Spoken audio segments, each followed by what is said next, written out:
Topic ఏంటి అన్నప్పుడు దేవునిని ప్రతిదినము ఎన్నిసార్లు స్తుతించాలి అన్నది ఈరోజు మనం అందరం కూడా ఆలోచన చేయబోతున్నాము.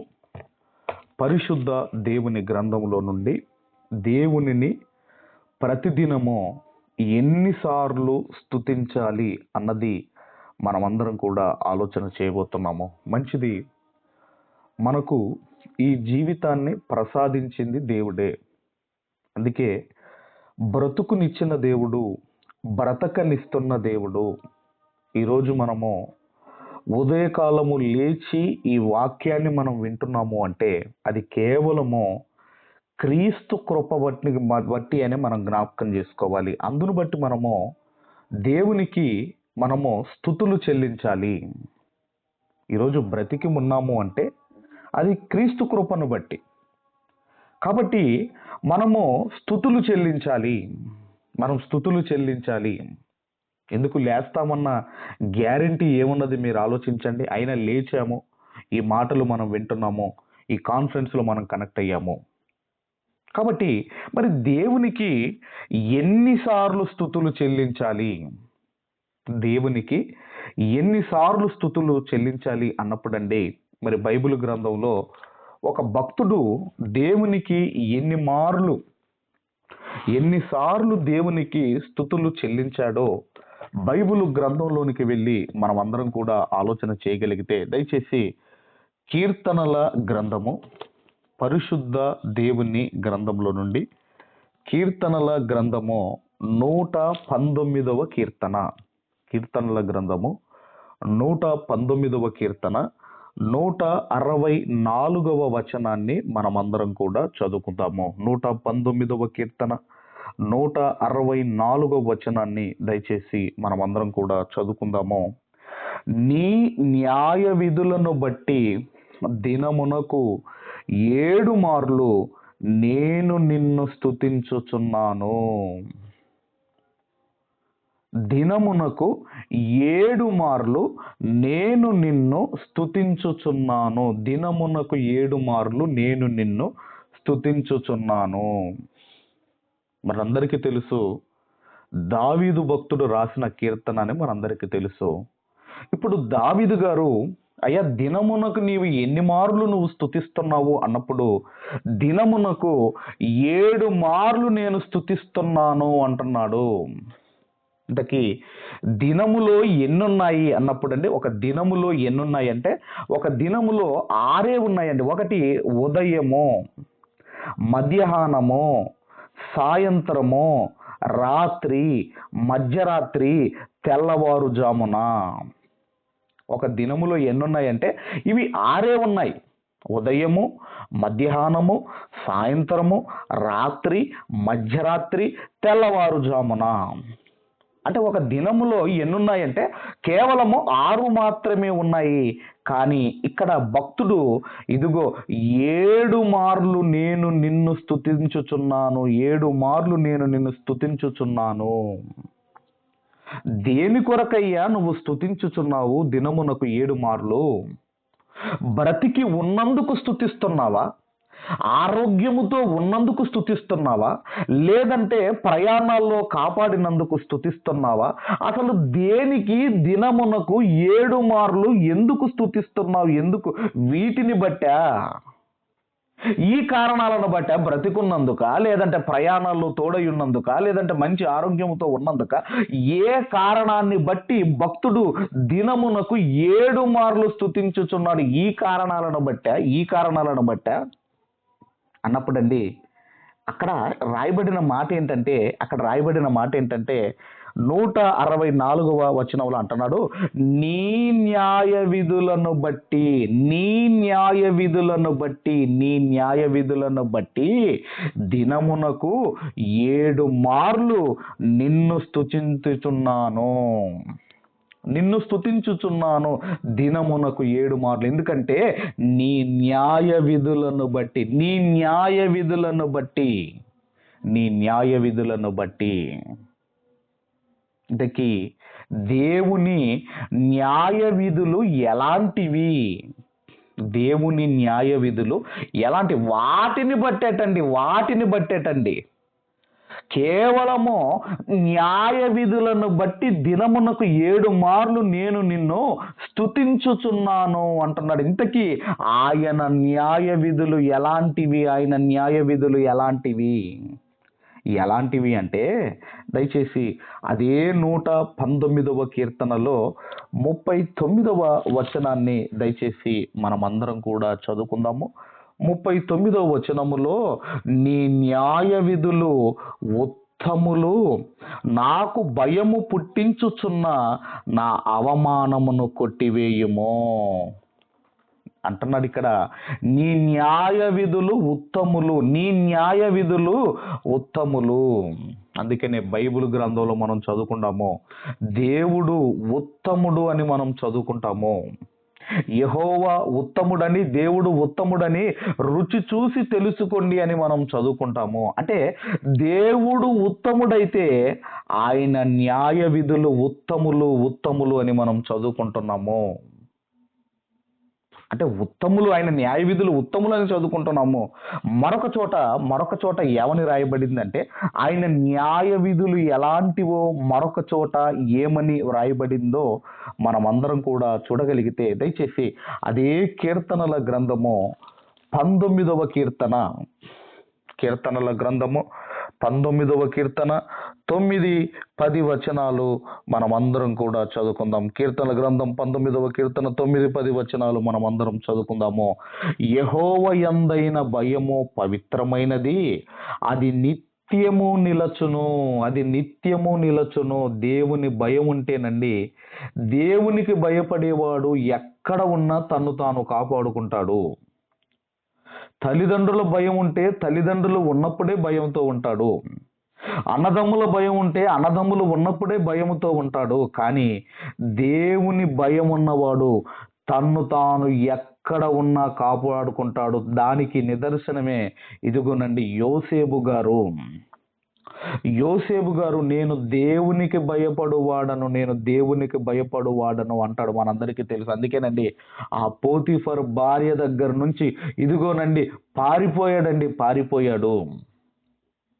అక్కడ ఓ తల్లిదండ్రులు లేరే, అక్కడ అన్నలు లేరే, మరి అక్కడ ఎవరు లేరే, ఒంటరిగా ఉన్నాడే. ఏమైద్దిలే అనుకోలేదండి. దేవునికి భయపడేవాడు ఎక్కడ ఉన్నా తన్ను తాను కాపాడుకుంటాడు. అందుకే అంటున్నాడు అక్కడ, యెహోవా యందైన భయము పవిత్రమైనది. దేవుని భయం ఉంటే నిన్ను నీవు కాపాడుకుంటావు, నిన్ను నీవు అపవిత్రపరచుకోవు, నిన్ను నీవు కాపాడుకుంటావు. అవి కేవలము న్యాయమైనవి. అందుకే దేవుడు అన్యాయము చేయుట అసంభవము అని మనం చదువుకుంటాం. అసలు అన్యాయం అన్నది ఆయన చెయ్యలేడు.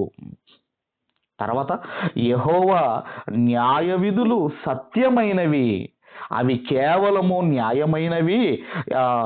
తర్వాత 10వ వచనంలో, అవి బంగారు కంటెనో, విస్తారమైన మేలిమి బంగారు కంటెనో కొరదగినవి, తేనె కంటెనో, జుంటి తేనె దార కంటెనో మధురమైనవి.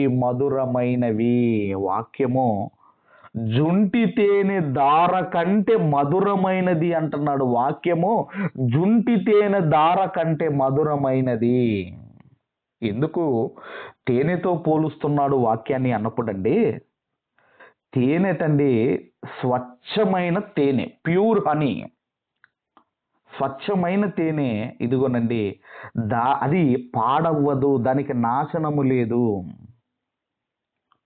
మొన్న ఒక సమాధిని తెరిచినప్పుడు, ఈ పిరమిడ్స్ ఉంటాయి కదండి, ఒక సమాధిని తెరిచినప్పుడు అందులో ఈ తేనె, ఈ హనీ దొరికిందండి. అందులో ఈ తేనె దొరికిన తర్వాత ఇది ఎన్ని సంవత్సరాల క్రితం ఇది అని క్యాలిక్యులేట్ చేశారు. ఇది ఎన్ని సంవత్సరాల క్రితం అయి ఉంటుందని క్యాలిక్యులేట్ చేసినప్పుడు అప్పుడు వాళ్ళు కనుగొన్న విషయం ఏంటంటే, ఇది 3000 సంవత్సరాల క్రితం భద్రపరిచిన తేనె. 3000 సంవత్సరాల క్రితం భద్రపరిచిన తేనె 3000 సంవత్సరాల నుంచి ఆ తేనె పాడవ్వలేదండి. ఆ తేనె పాడవ్వలేదు. అందుకేనండి వాక్యము మనం ఆలోచన చేయగలిగితే యేసుక్రీస్తు వారి రెండవ రాకడ వరకు దీనికి ఎక్స్పైరీ లేదండి. ఈ వాక్యానికి క్రీస్తు రెండవ రాకడ వరకు ఈ వాక్యానికి ఎక్స్పైరీ లేదు. దీనికి సవరణ లేదు. సవరణ లేని చట్టం అండి బైబుల్ అంటే. సవరణ లేని చట్టము.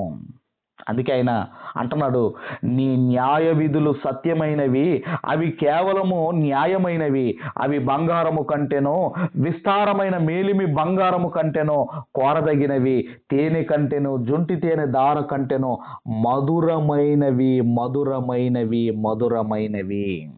అందుకే భక్తుడు అంటున్నాడు, ఇదిగో నీ న్యాయ విధులను బట్టి దినమునకు 7 మార్లు నేను నిన్ను స్తుతించుచున్నాను. దినమునకు 7 మార్లు నేను నిన్ను స్తుతించుచున్నాను. ఇంతకీ దేవుని న్యాయ విధులు ఏమిటి? దేవుని న్యాయ విధులు ఏంటండి?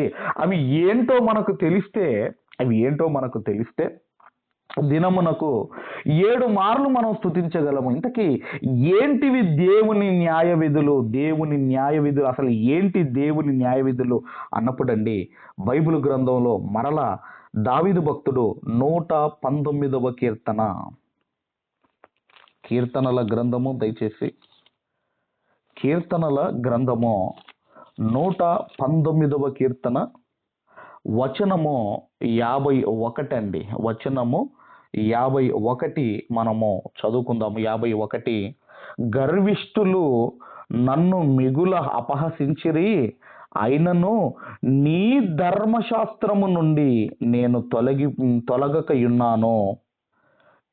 గర్విష్ఠులు నన్ను మిగుల అపహసించిరి. గర్వం అనేది కొందరికి అందాన్ని బట్టి గర్విస్తారు, కొందరు ఆస్తిపాస్తులను బట్టి గర్విస్తారు, కొందరు హోదాను బట్టి గర్విస్తారు, కొందరు కులాన్ని బట్టి గర్విస్తారు. ఇలా మనం ఆలోచన చేయగలిగితే వారికి ఉన్న దానిని బట్టి వారు గర్విస్తారు. ఈ గర్విష్ఠులు ఏం చేస్తారటండి? అపహాస్యం చేస్తారటండి భక్తుల్ని. ఏం చేశారట? గర్విష్ఠులు నన్ను మిగుల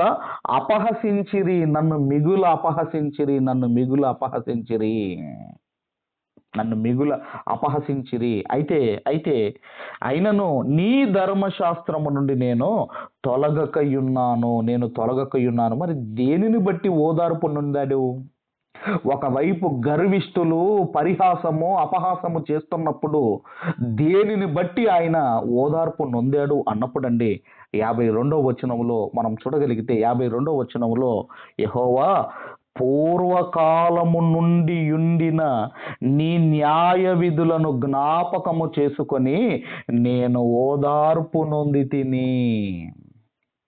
ఆయన అంటున్నాడు భక్తుడు దేవా, గర్విష్ఠులు నన్ను చూసి హేళన చేస్తున్నప్పుడు, అపహసిస్తున్నప్పుడు, పరిహాసం చేస్తున్నప్పుడు, గేలి చేస్తున్నప్పుడు నేను ఇదిగో పూర్వకాలము నుండి ఉండిన నీ న్యాయ విధులను జ్ఞాపకము చేసుకొని నేను ఓదార్పు నొంది తిని. అంటే ఒకవేళ ఏదైనా చూసుకొని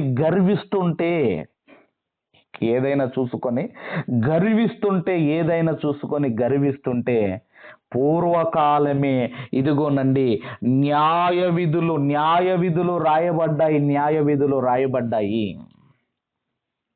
ఇప్పుడు గర్విష్ఠులు ఒకవేళ గర్విస్తున్నాడు అంటే ఏ న్యాయ విధి రాయబడింది?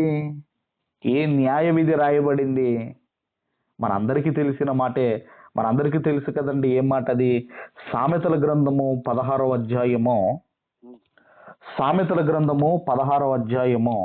18వ వచనంలో మనందరికీ తెలుసు కదండి. నాశనమునకు ముందు గర్వము నడుచును, పడిపోవుటకు ముందు అహంకారమైన మనస్సు నడుచును. నాశనమునకు ముందు గర్వము నడుచును. నాశనమునకు ముందు గర్వము నడుచును. అందుకే అక్కడ అంటున్నాడు, పూర్వకాలము నుండి ఉండిన నీ న్యాయ విధులను నేను జ్ఞాపకం చేసుకుంటున్నాడు. ఒక వ్యక్తి గర్విస్తున్నాడు, ఒక వ్యక్తి గర్విస్తున్నాడు అంటే అతనికి వచ్చే ప్రతిఫలం ఏంటంటే, ఇదిగో అతను నాశనం కాబోతున్నాడు అని మనకు అర్థం కావాలి. గర్విష్టి ఏం చేస్తున్నాడు అంటే అపహాస్యం చేస్తున్నాడు. ఒక గర్విష్టి అపహాస్యం చేస్తున్నప్పుడు ఆ న్యాయ విధుల్లో ఏమని రాయబడింది అంటే, అతను నాశనం అవుతాడు. నాశనానికి ముందు గర్వము నడుచును. అది దేవుని న్యాయ విధి ముందే రాయబడింది. పూర్వము నుండే ఉండిన నీ న్యాయ విధులను బట్టి. అసలు ఎందుకు గర్వించాలండి? దేనికి గర్వించాలండి? ఏముందని గర్వించాలండి? అసలు ఏంటి మనమేంటి? ఒకవేళ నేను ధనవంతుణ్ణి అని ఒకవేళ మనం గర్విస్తే, ఇక నా అంత ధనవంతుడు లేడు, నా అంత కోటీశ్వరుడు లేడు అని ఒకవేళ మనం గర్విస్తే, ధనం ఉందని మనం గర్విస్తే దేవుడు అన్నాడు, పూర్వము నుండి ఉండిన న్యాయ విధులు పూర్వము నుండి ఉండిన న్యాయ విధులు ఏమని రాయబడింది అంటేనండి, ఒకవేళ ధనముందని ఒకవేళ మనం గర్విస్తే ఏమని రాయబడింది అని అంటే, యోబు గ్రంథంలో 7వ అధ్యాయము, దయచేసి యోబు గ్రంథము 7వ అధ్యాయము, నా జీవము వట్టి ఊపిరి అని జ్ఞాపకము చేసుకొనుము. నా జీవము వట్టి ఊపిరి అని జ్ఞాపకము చేసుకొనుము అంటే మనం ఎలాంటి వాళ్ళం అంటే జస్ట్ వట్టి ఊపిరి లాంటి వారము. ఏదో ధనం ఉందని మనం గర్విస్తే మనం పోతే అది ఎవరికి చెందుతాయో ఎవరికి తెలియదు. అందుకేనండి మనం ఆలోచన చేయగలిగితే ఎప్పుడు కూడానండి గర్వించకూడదు. ఒకడు గర్విస్తున్నాడు, ఒకడు ఇదిగోనండి అతిశయిస్తున్నాడు అంటే అతన్ని చూసి మనం ఆలోచన చేయగలిగితే, ఇక నేను ఏదో చేయాలి, మనం అతన్ని ఏదో చేయాలి అనే ఆలోచనతో మనం బ్రతికితే మన ఆరోగ్యం దెబ్బతింటది. ఖచ్చితంగా మన ఆరోగ్యం దెబ్బతింటదండి. ఎందుకంటే ఒక వ్యక్తి ఇదిగో ఇలా ఉన్నాడేంటి అన్నప్పుడు వెంటనే మీకు ఏం జ్ఞాపకం రావాలి అంటే, ఇతను ఎందుకు ఇలా ప్రవర్తిస్తున్నాడు, ఈ ప్రవర్తనకు బైబిల్ గ్రంథంలో ఏ న్యాయ విధి రాయబడి ఉంది అని వెంటనేనండి మనం జ్ఞాపకం చేసుకోవాలి. ఒకవేళ అతను గర్విస్తున్నాడు, గర్వంతో మనతో మాట్లాడుతున్నాడు అంటే ఇదిగో మనం దేవుని న్యాయ విధిని జ్ఞాపకం చేసుకోవాలి. మాట్లాడు. ఎందుకంటే మనం ఆలోచన చేయగలిగితే దేవుని న్యాయ విధులు మన మనసులో ఉంటే మనం దేనికి భయపడము. ఎందుకంటే న్యాయ విధుల్లో ఇలా ఉంది, ఈ ప్రవర్తనకు ఇలా ఉంది కాబట్టి ఇదిగోనండి మనం దేనికి భయపడము. ఒకవేళ మనకు ప్రేమ ఉందా, ప్రేమ ఉంటే ప్రేమకు తగిన ప్రతిఫలము. పగ ఉందా, పగుంటే పగకు తగిన ప్రతిఫలము. అసూయతో గర్వంతో బ్రతుకుతున్నావా, అదిగో దానికి తగిన ప్రతి ప్రవర్తనకు, ప్రతి క్యారెక్టర్కు తగిన ప్రతిఫలం ఉంది. కాబట్టి మనం ఆలోచన చేయగలిగితే ఇక్కడ దావీదు గారు అంటున్నారు, గర్వించి ఇదిగో అపహాస్యం చేస్తున్నారట. భక్తుల్ని గర్వించి అపహాస్యం చేస్తున్నారు. ఇదిగోనండి వారే నాశనం అవుతారు. అందుకే వాక్యం తెలిసిన వాడు, న్యాయ విధులు తెలిసిన వాడు మౌనముగా ఉంటాడు. ఎందుకంటే ఆల్రెడీ పూర్వము నుండి ఉండిన న్యాయ విధుల్లో రాయబడి ఉంది. మనందరికీ తెలుసు, ఇస్కరియోతు యూదా మనందరికీ తెలుసు. యేసుక్రీస్తు వారితో 3.5 సంవత్సరాలు సేవలో తిరిగాడు. ఆయన పులుసు పెడితే తాగాడు, ఆయన ఉప్పు తిన్నాడు, ఆ దయ్యాలు వెళ్ళగొట్టాడు, సువార్తకు వెళ్ళాడు, ఎన్ని ఎన్ని చేయాలో అన్ని చేశాడండి ఆయన. కానీ కానీ ఇదిగో 30 వెండి నాణాలకు యేసుక్రీస్తు వారిని ఇదిగోనండి బేరం పెట్టాడు. 30 వెండి నాణాలకు డీల్ కుదిరింది, మొత్తం మీద ముద్దు పెట్టాడు, యేసుక్రీస్తు వారిని అప్పగించాడు. అప్పుడు అక్కడ యేసుక్రీస్తు వారు ఒక మాట అన్నాడండి. అక్కడ ఒక మాట అన్నాడండి. ఏం మాట అన్నాడు? దయచేసి అందరం కూడా యోహాను సువార్తలో అక్కడ ఒక మాట అన్నాడండి. యోహాను సువార్త దయచేసి 13వ అధ్యాయము, యోహాను సువార్త 13వ అధ్యాయము 27వ వచనము మనమందరం కూడా చదువుకుందాము. 13వ అధ్యాయము 27వ వచనము మనమందరం కూడా చదువుకుందాము. అక్కడ ఒక మాట అంటాడండి. యేసుక్రీస్తు వారు ఏమన్నారు అన్నప్పుడు, వాడు ఆ ముక్క పుచ్చుకోగానే సాతాను వానిలో ప్రవేశించెను. యేసు నీవు చేయుచున్నది త్వరగా చెయ్యుమని వానితో చెప్పగా, నీవు చేయుచున్నది త్వరగా చెయ్యమని వానితో చెప్పగా, నువ్వు ఏదైతే చెయ్యాలని డీలు కుదుర్చుకున్నావో అది త్వరగా చేసే యూదా.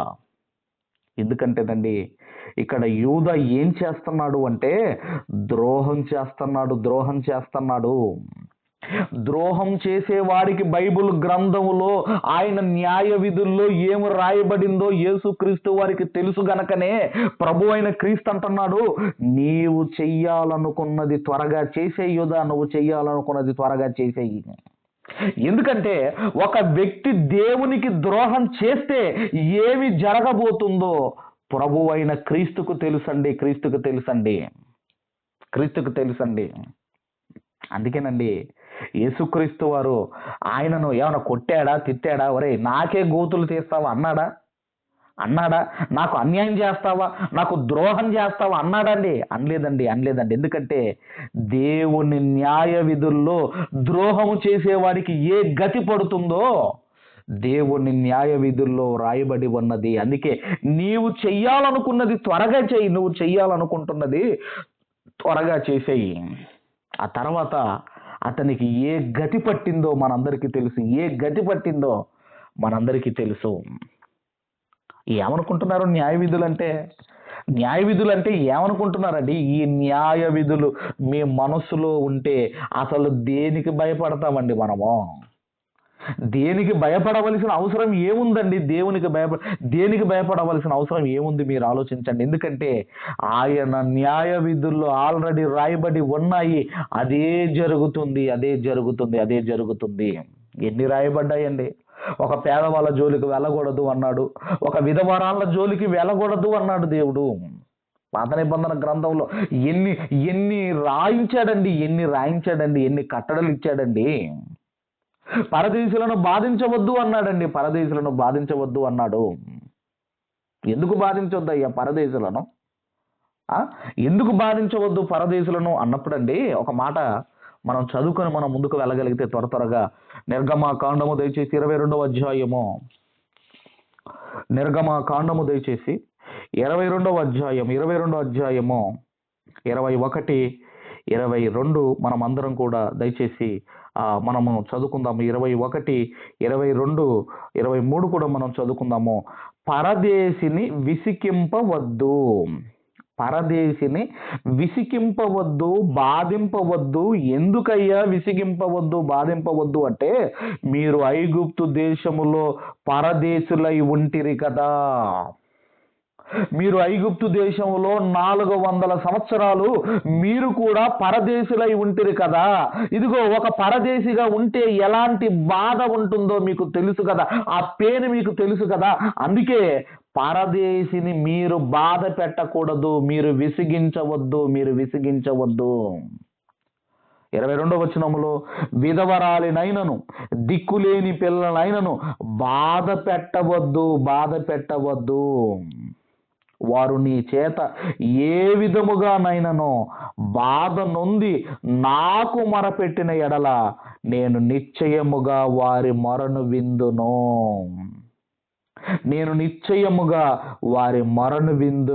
మొరను విందును.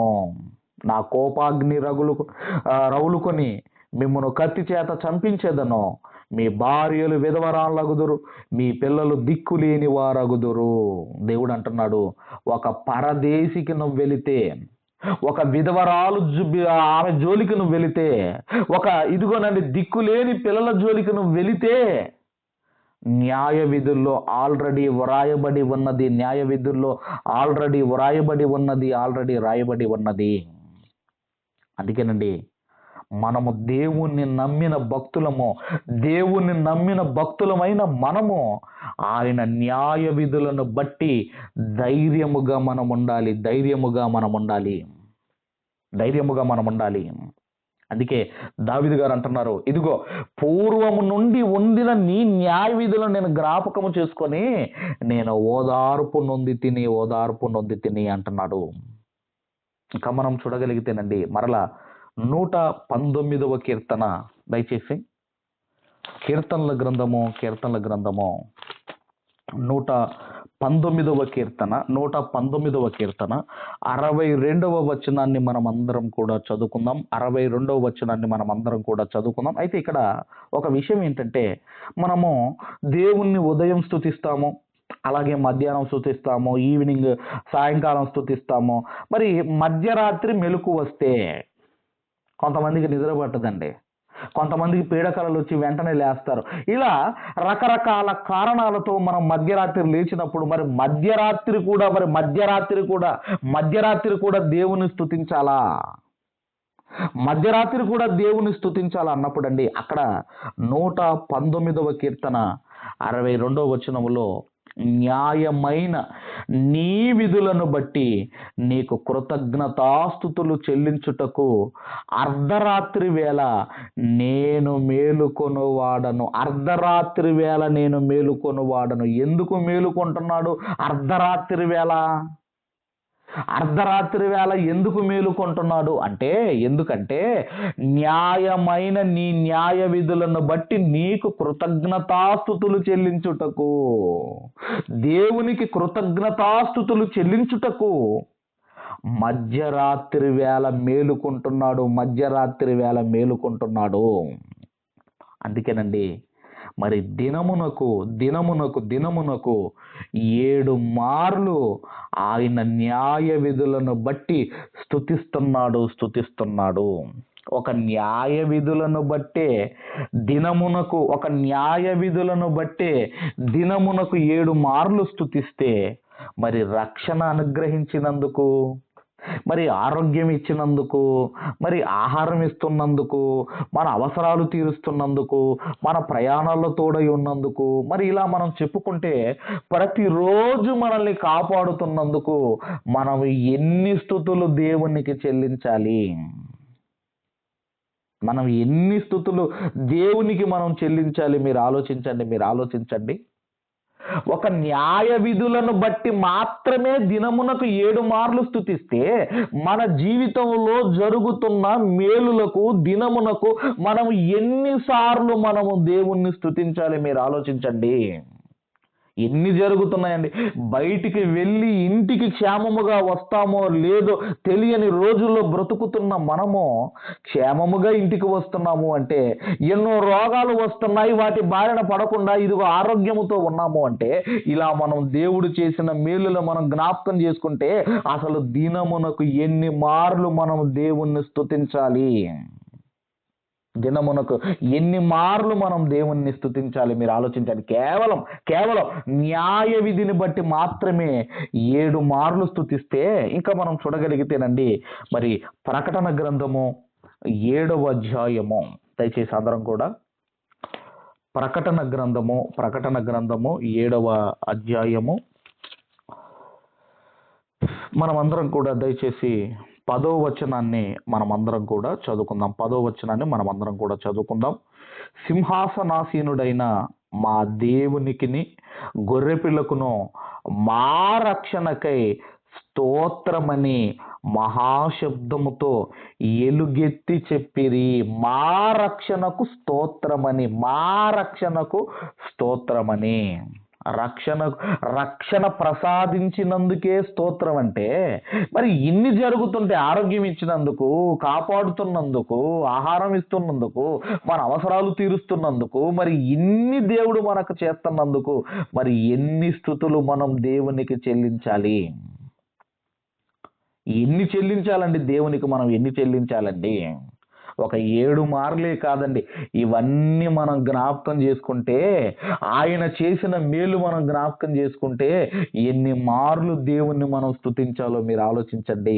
దావీదు భక్తుడైతే న్యాయ విధులను బట్టి, కేవలం న్యాయ విధులను బట్టి 7 మార్లే స్తుతిస్తే, రక్షణను బట్టి మరి ఇవన్నీ ఇచ్చినందుకు ఎన్ని మార్లు దేవుణ్ణి మనం స్తుతించాలి?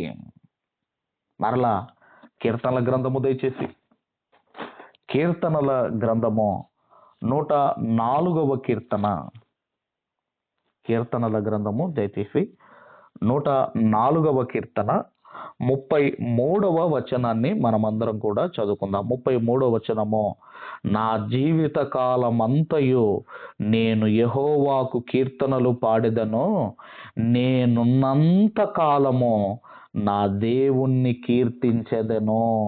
నేనున్నంత కాలము నా దేవుణ్ణి కీర్తించేదను. ఒక 7 మార్లే కాదండి, మనము బ్రతికి ఉన్నంత వరకు దేవుణ్ణి స్తుతిస్తూనే ఉండాలి. మరొక మాట కూడా మనం చూడగలిగితే 146వ కీర్తన, కీర్తనల గ్రంథము దయచేసి 146వ కీర్తన 2వ వచనాన్ని మనమందరం కూడా చదువుకుందాం. 2వ వచనాన్ని దయచేసి మనమందరం కూడా చదువుకుందాము. నా జీవిత కాలమంతయు నేను యెహోవాను స్తుతించెదను, నేను బ్రతుకు కాలమంతయు నా దేవుణ్ణి కీర్తించెదను. నా జీవిత కాలమంతయు నేను దేవుణ్ణి స్తుతించెదను.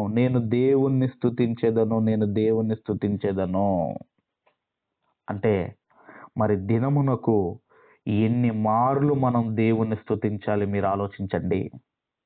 దేవా, మంచి టిఫిన్ చేశానయ్యా, నీకు స్తోత్రం అయ్యా. మంచి వాక్యం విన్నానయ్యా, నీకు స్తోత్రం అయ్యా. ఇదిగోనయ్యా, నా ప్రయాణంలో తోడుగా ఉన్నవయ్యా, నీకు స్తోత్రం అయ్యా. ఈరోజు నేను సజీవ లెక్కలో ఉన్నానంటే నేను స్తోత్రం అయ్యా. ప్రతి విషయంలో మనము దేవునికి స్తుతులు చెల్లించాలి. దేవునికి మనం స్తుతులు చెల్లించాలి. ప్రతి విషయంలో మీ జీవితంలో ఎన్నో జరుగుతున్నాయి. మీ జీవితంలో ఒక రోజు మన జీవితంలో ఎన్నో జరుగుతున్నప్పుడు ప్రతి విషయంలో దేవా థ్యాంక్స్, దేవా థ్యాంక్ యూ, దేవా థ్యాంక్ యూ అని దేవుణ్ణి మనము స్తుతించాలి. ఎంతకాలం స్తుతించాలి అంటే, ఇదిగో నా జీవిత కాలమంతయు నేను యెహోవాను స్తుతించెదను. నా జీవిత కాలమంతయు నేను యెహోవాను స్తుతించెదను. దేవుణ్ణి మనం స్తుతిస్తున్నప్పుడు, దేవుణ్ణి మనము ఈ నిత్యము మనం స్తుతిస్తున్నప్పుడు, మన జీవితాల్లో జరుగుతున్న ప్రతి వాటికై దేవుణ్ణి మనం స్తుతిస్తున్నప్పుడు దేవునికి దగ్గరవుతాం. మనము నిత్యము మనం దేవుని జ్ఞాపకం చేసుకొని, దేవా ఇది చేసినందుకు థ్యాంక్ యూ, అది చేసినందుకు థ్యాంక్ యూ దేవా, ఇదిగో నీకు స్తుతులు దేవా అని నిత్యము దేవుని మనము జ్ఞాపకం చేసుకుంటున్నాం, స్తుతులు చెల్లిస్తున్నాము అంటే మనము దేవునికి దగ్గరవుతాము. లేదండి, మనం మర్చిపోతున్నాము అంటే మనము దేవునికి దూరం అవుతాము. కాబట్టి దావీదు భక్తుడు ఇదిగోనండి, ఆయన న్యాయ విధులను బట్టి దినమునకు 7 మార్లు ఆయన స్తుతిస్తున్నాడు. మరి ఇన్ని మేలులకు మనము ప్రతి దినము ఎన్నిసార్లు మనం దేవుని స్తుతించాలో మీరు మరి విన్నారు. కాబట్టి మనం ఆలోచన చేయగలిగితేనండి, దేవుణ్ణి స్తుతిస్తే దేవునికి మనం దగ్గరవుతాము. ఏ విషయంలో కూడా మీరు బాధపడొద్దండి. ఏ విషయంలో కూడా మనల్ని బాధ పెట్టే వాళ్ళు ఉంటారు. మనకు ఇదిగోనండి మరి మన జీవితంలో పలానా జరగాలి. మనకు అన్నీ కూడా మీరు న్యాయ విధులను జ్ఞాపకం చేసుకోండి. న్యాయ విధులను ఆల్రెడీ న్యాయ విధుల్లో రాయబడి ఉంది. న్యాయ విధుల్లో రాయబడింది. ఓహో! ఒక వ్యక్తి ఈ విధంగా ప్రవర్తిస్తున్నాడు అంటే దాని పర్యవస్థానం ఎలా ఉండబోతుంది? అతనికి ఎలాంటి ప్రతిఫలం రాబోతుంది? మరి గర్వించాడు కదండి. ఎవరు? నెబుకద్నెజరు గర్వించాడు కదండి. ఏం జరిగింది గర్విస్తే? గడ్డి తినిపించాడు దేవుడు. గర్వించాడు. దేవుడు ఏం చేశాడు? గడ్డి తినిపించాడు. గడ్డి తినిపించాడు.